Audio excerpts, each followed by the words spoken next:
तो गाइस कैसे हो आप लोग। तो स्वैलो स्टार के नेक्स्ट नॉवल के एपिसोड नंबर 395 में आपका स्वागत है। तो चलिए शुरू करते हैं। तो जैसा कि हमने पिछले एपिसोड में देख ही लिया कि लूफेंग आइसेल स्टार में जाके कैद हो चुका होता है। वहाँ पर लूफेंग आगे बढ़ रहा होता है। फिर यहाँ लूफेंग को दिखाया जाता है जो कि उस स्नो में आगे बढ़ना शुरू कर देता है और वो अभी उसी बीस्ट का जो कि सोल बीस्ट होता है उसका इंतजार कर रहा होता है और कहता है कि चलो देखते हैं कि आखिर वो अपने आप को कब शो करेगा। अब यहाँ पे उसको बिलीव था कि यहाँ पे सिर्फ सोल बेस्ड ही नहीं कई सारे बाकी के वॉरियर्स भी होंगे और ग्रीन नाइट के वर्ड्स और डालिसा के वार्निंग्स को यह याद रखता है और उसे पता था कि ये आइसेल स्टार बहुत ज़्यादा टेरिफाइंग है और यहाँ पे बहुत ही खतरे होंगे। फिर हमें दिखाया जाता है स्नो ग्राउंड्स में जहाँ पे लूफेंग खड़ा होता है और वहीं पे एक ब्लैक स्लिट हाउस भी लेटा हुआ होता है। फिर हमें दिखाया जाता है लूफेंग जो आगे बढ़ रहा होता है और वहाँ पे जितने भी सीन होते हैं वहाँ पर वो उन सबको एंजॉय कर रहा होता है और यहाँ पे हमें दिखाया जाता है वहीं के बंदे को जहाँ पे वो कहता है कि ये बंदा यहाँ पे टेलीपोर्ट नहीं कर सकता है लेकिन ये फिर भी बहुत ही स्ट्रॉन्ग है। यहाँ तक कि मैं डोपल गैंगर्स की भी कुछ पावर स्ट्रेंथ यूज होती है लेकिन वो इसको इतनी आसानी से मार पाता है। एटलीस्ट वो पाइनिकल एम्पायर का बंदा होगा, पहले मुझे इससे डील करना होगा। और फिर वो स्लिट हाउस वहाँ से गायब हो जाता है। ये वही बंदा था जो कि लूफेंग पे नज़र बनाए हुए था। फिर हमें लूफेंग को दिखाया जाता है जो कि आगे बढ़ते हुए कहता है कि ये सोल स्वेलिंग बीस्ट यहाँ पे नहीं आ रहा है। मैंने तो अभी कुछ ही स्ट्रेंथ को शोकेस किया है लेकिन फिर भी वो डर गया है, वो जरूरी बहुत ही कॉशियस होगा। और लूफेंग यहाँ पे स्ट्रेट चलता जाता है लगभग 10 मिलियन किलोमीटर को, लेकिन फिर भी वहाँ पे वो बीस्ट के अलावा किसी को नहीं देख पाता और वो किसी को भी नहीं मिला होता है। और फिर तभी वो सामने की तरफ देखता है जहाँ पे एक बंदा खड़ा होता है और देखते हैं कि वो दोनों अभी 1 लाख किलोमीटर की दूरी पर ही होते हैं। वो आसानी से एक दूसरे को देख पा रहे होते हैं और हमें उस बंदे को दिखाया जाता है जो कि पीछे मुड़कर देखता है। अब उसकी ह्यूज बॉडी फर में कवर होती है और वो भी लूफेंग को घूरकर देख रहा होता है। अब जैसे लूफेंग उसको देखता है लूफेंग को समझ में आ जाता है कि वो एक काटू रेस का बंदा है। अब काटू रेस के बारे में बताया जाता है कि ये असल में डेमन रेस का एक सब्सिडरी रेस में से आता है जो कि यहाँ पे अपने कोल्ड हार्टेड और फियोस्टी के लिए जाने जाते हैं। और लूफेंग जब कंफर्म करता है कि ये काटू वॉरियर है तो वो उसकी इमिनेंट फ्लाइट को भी देख पा रहा होता है। फिर दिखाया जाता है कि वो वॉरियर्स एकदम बीम ऑफ लाइट में बन जाते हैं और वो लूफेंग की तरफ आने लगता है। यहाँ पे लूफेंग आराम से खड़ा होता है, उसके आने का इंतजार कर रहा होता है कि आ जाओ मैं तुम्हें तो देख ही लूंगा। दोनों बंदे एक दूसरे के आसपास आ रहे होते हैं। अब यहाँ पे काटू वॉरियर की आंखों को दिखाया जाता है जो कि पूरी तरह से पागलों से भरा होता है, उसमें बहुत ही किलिंग इंटेंट दिख रहा होता है। अब इसके कारण लूफेंग में भी से बहुत ज़्यादा किलिंग इंटेंट निकल रहा होता है। अब यहाँ पे लूफेंग सोचता है कि यहाँ पे जो वॉरियर आइसेल में ट्रैप है आखिरकार वो इन सब पे इतनी आसानी से अटैक कैसे कर सकते हैं। हमें दिखाया जाता है काटू वॉरियर को जो वहीं पे आते हैं स्पेस लॉकडाउन का यूज़ कर लेता है जिसके कारण कोई भी उन दोनों में से टेलीपोर्ट नहीं कर सकता। तो ये देखकर लूफेंग इस्तेमाल करने लगता है। यहाँ पे काटू वॉरियर प्रोबेबली ये नहीं जानता था कि आखिर टेलीपोर्ट कैसे करना है, लेकिन सच की बात यह है कि वो ये भी नहीं जानता था कि लूफेंग को भी टेलीपोर्ट करना आता है या फिर नहीं। इसी कारण उसने स्पेस लॉकडाउन को यहाँ पे रख दिया था ताकि अगर सामने वाले बंदा फ्लाई करके या फिर लॉक स्पेस टेलीपोर्ट करके भाग भी सके तो ना भाग सके। वॉरियर को दिखाया जाता है जो लूफेंग को देखकर कहता है ह्यूमन आज तुम मरने वाले हो, या तो यहाँ पे मैं जिंदा रहूँगा या फिर मैं मरूंगा। और फिर दिखाया जाता है कि काटू वॉरियर अपने टेरिफाइंग फोर्स से लूफेंग पे अटैक कर देता है। अब जबकि हमें लूफेंग को भी दिखाया जाता है जो कि हमेशा की तरह काम था और यहाँ पे जब वो काटू वॉरियर को देखता तो वो शॉक हो जाता है और ये देखकर वो कहता है कि क्या वो तो अभी से ही अपनी अनडाइंग बॉडी को बर्न कर रहा है, क्या वो पागल हो गया है। अगर यहाँ पर वो मुझसे डेथ तक भी फाइट करना चाहता है तो वो अपनी अनडाइंग एनर्जी को बर्न करने की कोई ज़रूरत नहीं है। इससे पहले कि वो मेरा स्ट्रेंथ चेक करे फिर बाद में अपने अनडाइंग बॉडी को बर्न करे। लेकिन लेकिन यहाँ पे वो तो ऐसे ही पहले में ही अटैक कर रहा है अनडाइंग बॉडी को बर्न करने के साथ। और वो कहता है कि अगर उसने ऐसा किया तो अपने को रिकवर करने के लिए उसे बहुत ही लंबा टाइम लग जाएगा। लेकिन यहाँ पे लू फेंग भी तो चुपचाप नहीं खड़ा रह सकता था, वो भी यहाँ पे आगे बढ़ता है और काटू वॉरियर के उस अटैक को डॉज करता है। और यहाँ पे लू फेंग उससे कम्युनिकेट करते हुए कहते, काटू वॉरियर मैं यहाँ पे तुमसे कभी भी पहले नहीं मिला हूँ, लेकिन फिर भी अभी तुम अपने अनडाइंग एनर्जी को क्यों बर्न कर रहे हो बिना मेरे स्ट्रेंथ को जाने हुए, यहाँ तक कि तुम मरना चाहते हो। लेकिन मैं यहाँ पे कमज़ोर हूँ, तुम्हें अपने इस अनडाइंग एनर्जी को वेस्ट नहीं करना चाहिए। लेकिन हमें दिखाया जाता कि वो बंदा कुछ सुनता ही नहीं है, वो लू फेंग पे पागलों की तरह अटैक कर रहा होता है।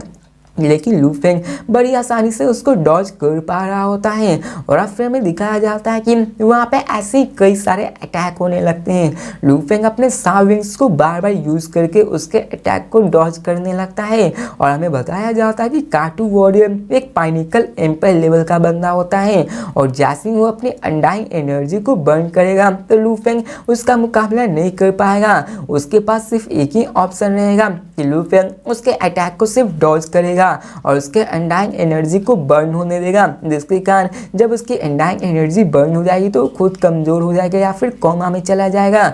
और अब फिर हमें दिखाया जाता है उस काटू वॉरियर को जो यहाँ पागल होते हुए कहता है कि मैंने अपनी अनडाइंग एनर्जी को भी बर्न कर लिया है, लेकिन फिर भी मैं तुम्हारी स्पीड को मैच नहीं कर पा रहा हूँ। और वो शॉक भी हो रहा होता है और वो कहता है ह्यूमन अगर यहाँ पे तुम स्ट्रॉन्ग रहे तो यहाँ पे मुझसे हेड ऑन फाइट करो, अगर यहाँ पे मैं मरूंगा भी तो मैं यहाँ पे हेड ऑन फाइट करते हुए मरना चाहता हूँ। और यहाँ पे लू फेंग उसको आसानी से डॉज कर रहा होता है और उससे कहता है कि काटू वॉरियर तुम्हें क्या लगता है कि मैं यहाँ पे स्टूपिड हूँ।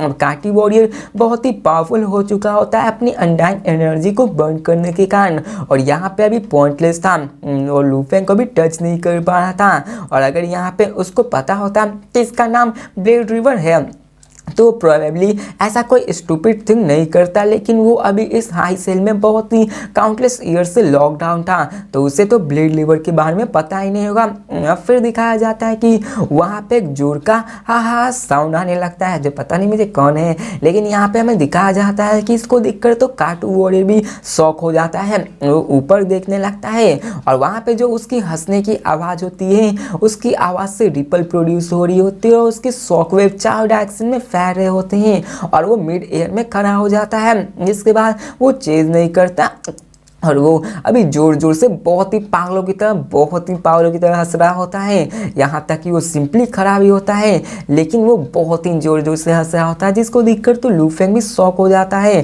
कि वो तो अभी और भी ज़्यादा पागल हो गया है। वो अपने अनडाइंग बॉडी को तो बर्न आउट किए जा रहा होता है और वो तो रुक ही नहीं रहा होता है। लू फेंग उससे कहता है कि काटू वॉरियर, अब यहाँ पे काटू वॉरियर और भी ज़्यादा हंसने लगता है और भी बहुत ज़्यादा। वो कहता है कि ये मेरी किस्मत है, ये मेरी किस्मत है। और यहाँ पे वो कहता है कि मैं जब यहाँ पे छोटा था तो मैं यहाँ पे बड़ा हुआ, मैं एक जीनियस माना जाता था जब तक मैं एम्परर नहीं बना और यहाँ पे मैं पावरफुल नहीं बन गया, लेकिन बाद में मैं जाके इस आइस सेल में ट्रैप हो गया और जब ऐसा हुआ तो मैं फिर भी यहाँ पे हमेशा के लिए कैद हो गया, मैं यहाँ से नहीं आज़ाद हो पाया। मेरी रेस तो मुझे कब का भुला गई होगी, मेरे प्यारे लोग तो मुझे यहाँ पे मरा हुआ समझ लिए होंगे और मेरे कुछ ही दोस्त यहाँ पे जिंदा होंगे। वो कहता है कि मैं यहाँ से नहीं जा सकता हूँ और उसकी पूरी की पूरी साउंड चारों तरफ फैल रही होती है और यहाँ पे हमें उसकी बातों से साफ पता चल रहा होता है कि वो कितने दर्द में होता है और यहाँ पे काउंटलेस ईयर्स से फंसा हुआ होता है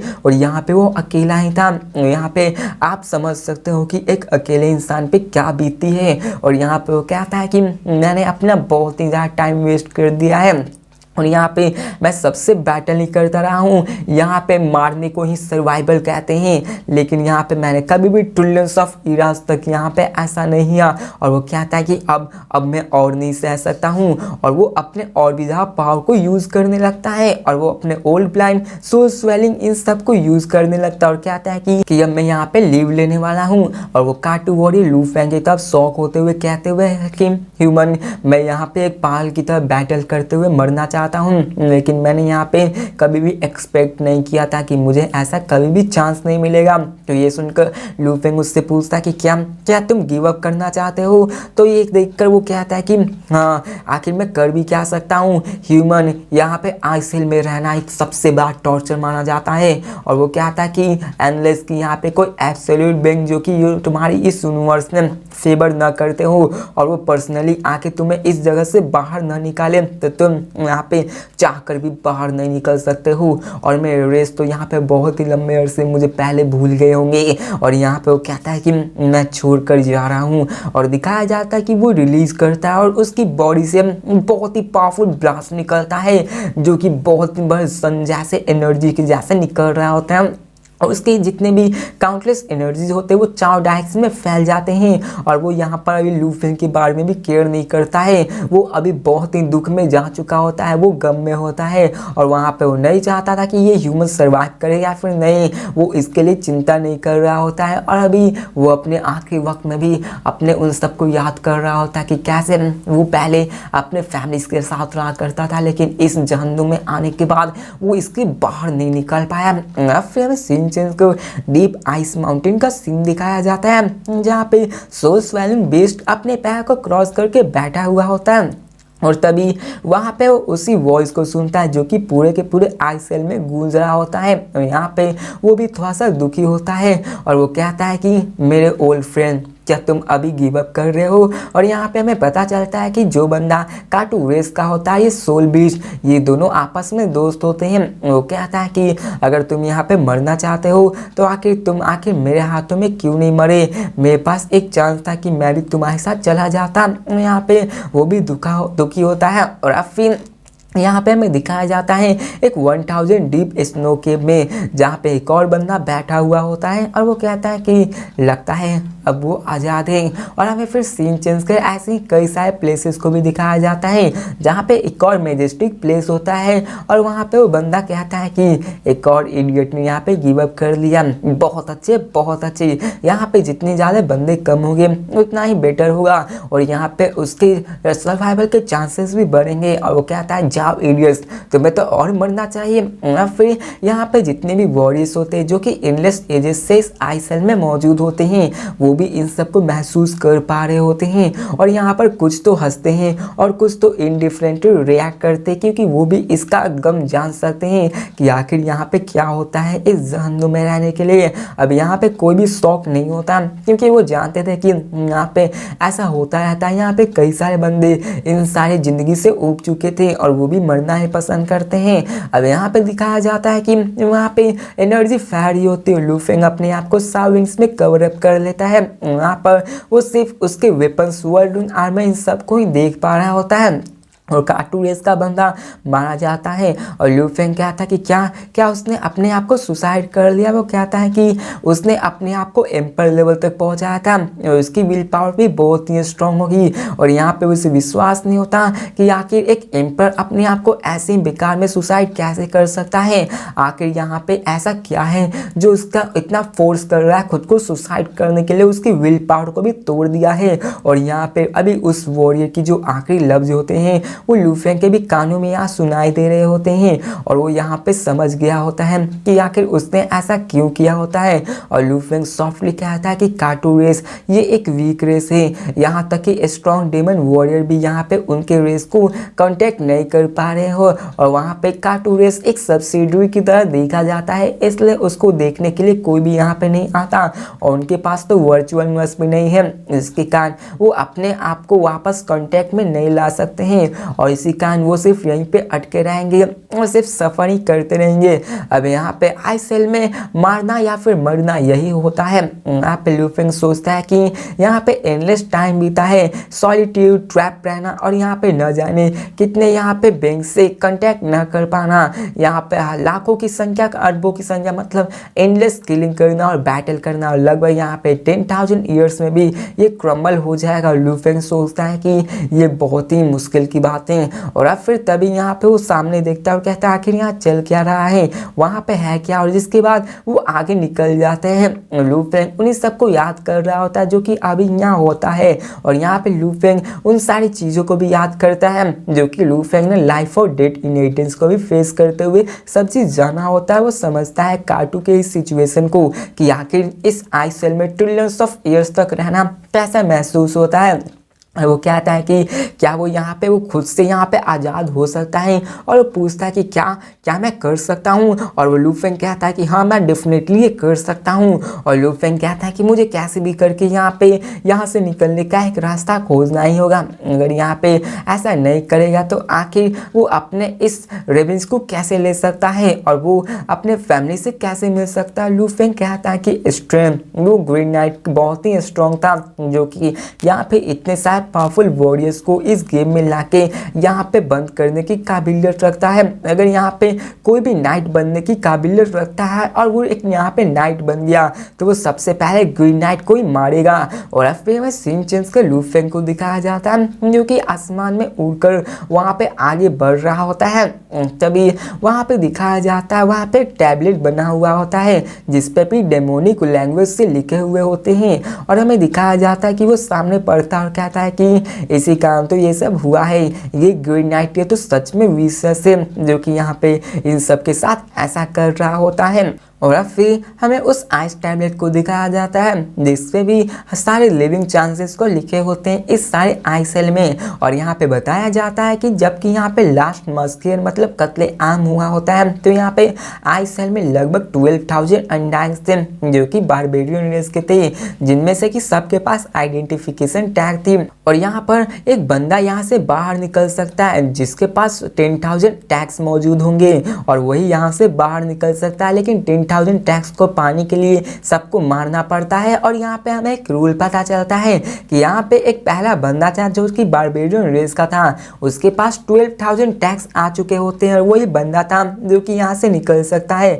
और यहाँ पे जितने भी बंदे आते हैं उन सबको एक टैग तो दिया ही जाता है जैसे लू फेंग को नंबर मिला होता है। और यहाँ पे जो भी बंदा उन सबको मारकर 10,000 टैग्स को कलेक्ट कर लेगा तो वो यहाँ से निकल सकता है, उसी के पास चांस होगा यहाँ से निकलने का। लू फेंग क्या था बारबेरियन रेस। और यहाँ पे लू फेंग जानता था कि लू फेंग के सर्वाइव करने का यही एक तरीका है, लड़ो और बाकी दूसरे के टैग को छीन लो। और यहाँ पे इसी कारण वो लू फेंग ये सब करना चाहता था। और अब फिर यहाँ पे लू फेंग कहता है कि आखिर ये ग्रीन नाइट कितना ही क्रूअल हो सकता है। और वो इन सारी जितने भी डिटेल्स गए हुए होते हैं उससे ये पढ़कर वो समझ जाता है कि ये ग्रीन नाइट बहुत ही क्रूअल है। और बताया जाता है कि इनमें से सिर्फ 12 अनडाइंग्स बेंग होते हैं जो कि यहाँ से बाहर निकल पाए हैं और जितने भी बाकी थे वो मारे गए हैं। यहाँ पे स्ट्रॉन्ग वो अपने फेट को भी सरेंडर कर सकते हैं, वो अपने आप को फाइट करके इन सब टैग्स को जमा कर सकते हैं। और यहाँ पे ऐसे ही होता है।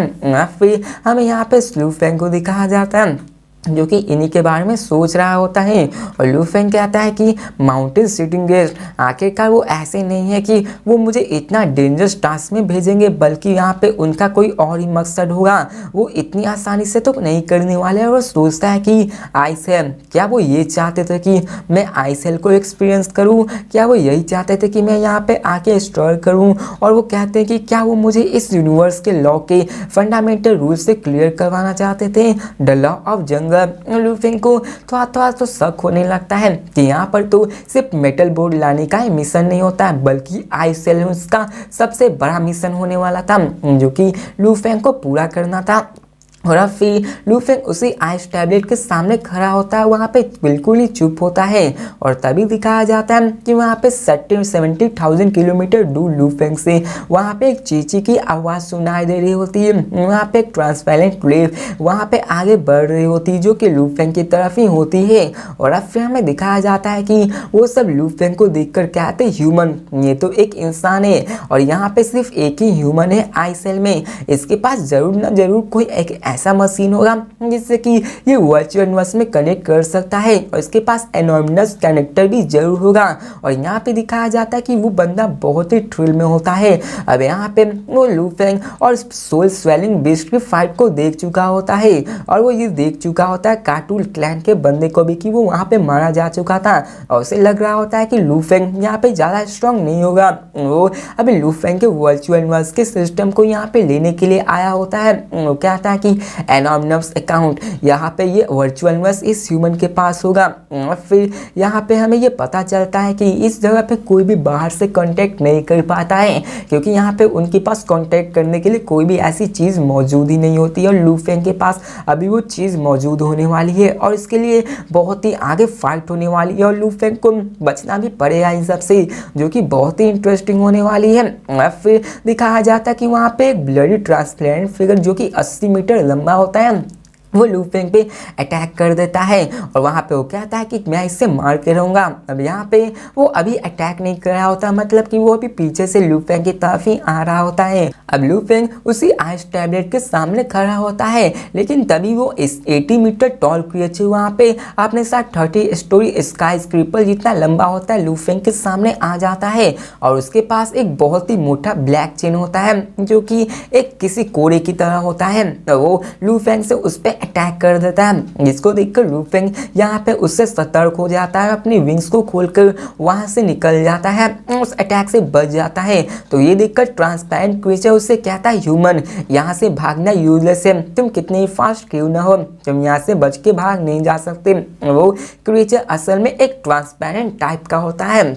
और फिर दिखाया जाता है ब्लैक चेन को जो कि अपने स्पीड लिमिट पे आके लू फेंग को पकड़ने की कोशिश कर रही होती है और उसी के साथ दिखाया जाता है कि लू फेंग सामने कुछ भी नहीं देख पा रहा होता है बल्कि वहाँ पे चेन के ही इल्यूजन बने होते हैं और लू फेंग यहाँ पे कुछ नहीं कर पा रहा होता है, जिसके कारण लू फेंग अपने पास से उन्हीं 6 बॉल्स को निकालता है और वहाँ पे रैंडमली थ्रो करने लगता है। अब यहाँ पे उन 6 बॉल्स में वो सारी इनकार्विंग्स की भी मौजूद होती हैं और उसमें गोल्डन थ्रेड्स भी लगी हुई होती हैं, जिसके साथ एक ही साथ में वहाँ पे यूनिवर्स ओरिजिन लॉ अपीयर हो जाती है और सडनली वहाँ पे एक फैंटम जो कि 700 मीटर ईयर्स जितना होता है वहाँ पे आ जाता है और वो उसी की तरफ बढ़ने लगता है अपने क्लॉ से अटैक करने के लिए। यहाँ पे जो क्रिएचर होता है वो केयरलेस नहीं होता है, वो अपनी चेन को कंट्रोल करके डिफेंड करने के लिए यहाँ पे बिल्कुल ही सतर्क हो जाता है।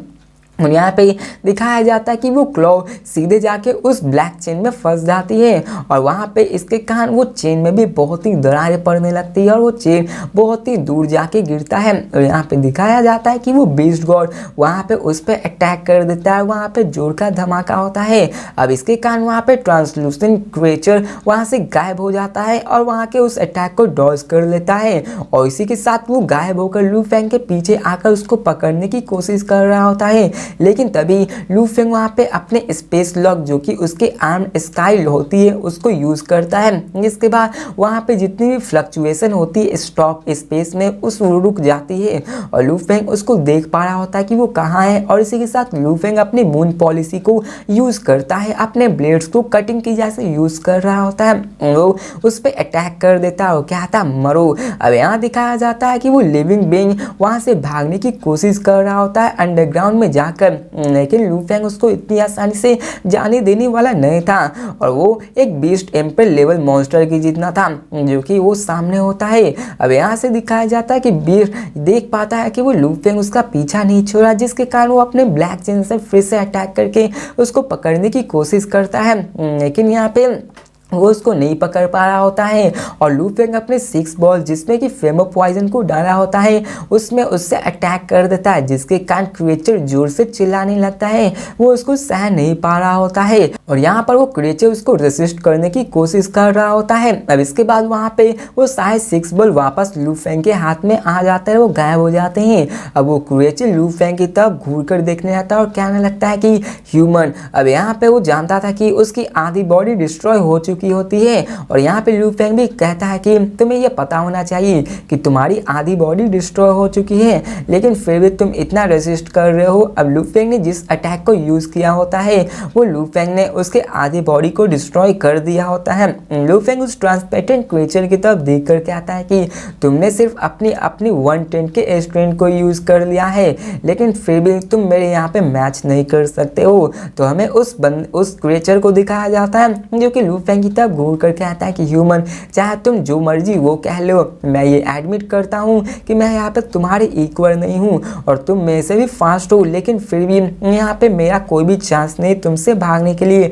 मैं अभी तुम्हारा हूँ और तुम ये मैं हर बात समझता हूँ। यहाँ पे हार्डली मैं आइस सेल में यहाँ पे अपने मौत से डरता हूँ और यहाँ पे मैं खुद को सेल्फ डिस्ट्रक्ट करना चाहूँगा किसी का गुलाम किसी हाथों से मरने के लिए। तो लू फेंग उससे कहता है कि मैंने बस एक को एक्सप्लोर होते हुए देखा, इसलिए तुम भी खुद को अपने आप को एक्सप्लोर करने की मत ट्राई करना और यहाँ पे तुम मेरे लिए कोई खतरा भी नहीं बन सकते हो। लेकिन मैं यहाँ पे तुमसे कुछ पूछना चाहता हूँ, अगर तुम यहाँ पे मुझसे हॉनेस्टली में बात आंसर दोगे तो मैं यहाँ पे जाने दूंगा। तो ये सुनकर तो उस क्रिएचर को विश्वास ही नहीं होता कि क्या वो उसकी लाइफ को छोड़ देगा। यहाँ पे लू फेंग उसको देखकर कहता है कि मैं अपने वादे को हमेशा निभाता हूँ और मैं तुम्हें एक चांस दे रहा हूँ, तुम इसे वेस्ट नहीं न करना चाहोगे। तो वो कहता है कि पूछो ह्यूमन, क्या पूछना चाहते हो। लू फेंग वहाँ पे उसकी ओर पॉइंट करते हुए कहता है कि आखिरकार तुम किस तरह के क्रिएचर हो।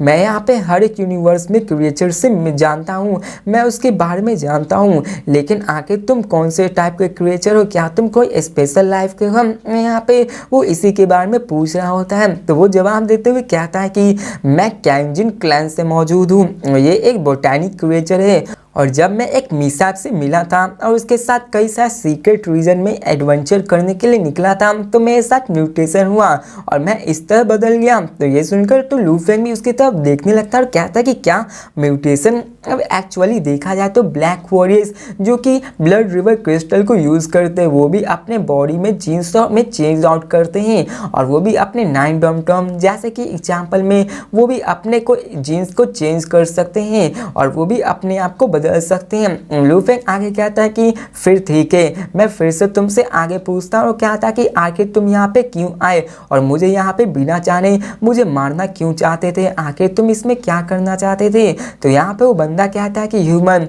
तो यहाँ पे वो क्रिएचर कहता है कि ह्यूमन, तुम्हें यहाँ पे पता होना चाहिए कि यहाँ पे जितने भी बंदे यहाँ पे कैप्चर हुए हैं वो सभी सर्वाइवल की और यहाँ पे रुके हुए हैं और वो सभी यहाँ पे बहुत ही लंबे टाइम से फंसे हुए हैं और सम एक्सटेंट्स में यहाँ पे कुछ तो यहाँ पे मरना भी चाहते हैं और वो इसी कारण कोई भी स्ट्रेंजर जब उन्हें दिखता है तो वो उन्हें बिना किसी पावर का जज किए उनसे फाइट करना शुरू कर देते हैं और जबकि वो जानते हैं कि यहाँ पे ना कोई घाटा है ना कोई यहाँ पे कुछ और होने वाला है, वो सिर्फ यहाँ पे इस जगह पे रह के थक चुके हैं और वो यहाँ से फाइट करना चाहते हैं, या तो वो मर जाए या फिर सामने वाले को मार दे। तो यहाँ पे लू फेंग उस क्रिएचर की तरफ देख कर कहता है कि अब यहाँ पे वो क्रिएचर लू फेंग की तरफ देखकर कहता है कि उन सब की बात अलग है और रही बात मेरी, तो मैं यहाँ पे तुम्हें मारना चाहता था क्योंकि मैं तुम्हारे पास से वो एनोमिनस स्कैनर लेना चाहता हूँ, क्योंकि मैं यहाँ के वर्चुअल वर्ल्ड को सेंस करना चाहता हूँ, मैं इस आउटसाइड वर्ल्ड को फील करना चाहता हूँ। तो ये सुनकर लू फेंग भी थोड़ा सा भी वाइल्ड हो जाता है और कहता है कि स्कैनर। अब यहाँ पे वो क्रिएचर लू फेंग की तरफ घूर कर देखने लगता है और कहता है कि अकेलापन, ये अकेलापन ही है जो हमें इस कदर तक मजबूर कर दे रहा है। यहाँ पे लाइफ और डेथ जो कि हम यहाँ पे काउंटलेस इरा से यहाँ पे फंसे हुए हैं, यहाँ पे कोई भी अंत नहीं है इस साइट का। क्या तुम इतना इमेजिन भी कर सकते हो कि और तुम इस काउंटलेस इरा में भी कुछ नहीं कर सकते हो? क्या तुम इमेजिन भी कर सकते हो कि वर्चुअल यूनिवर्स में एंटर करना कितना लग्जरियस माना जाता है? और वो कहता है कि ये तो सब अकेलापन है और अकेलापन ही ये सब करवाता है। तो गाइस इसी के साथ ये वीडियो इस खत्म होती है, तो मिलते हैं नेक्स्ट वीडियो में, तब तक के लिए बाय। और देखते कि आगे क्या होने वाला है, लू फेंग का किस किस से मुकाबला होने वाला है, क्योंकि यहाँ पे जो टॉप रैंक पे होने वाला है वो तो कमजोर होगा ही नहीं, क्योंकि वो एम्परर अनडाइन के पीक पे होगा। तो मिलते हैं नेक्स्ट वीडियो में, तब तक के लिए बाय।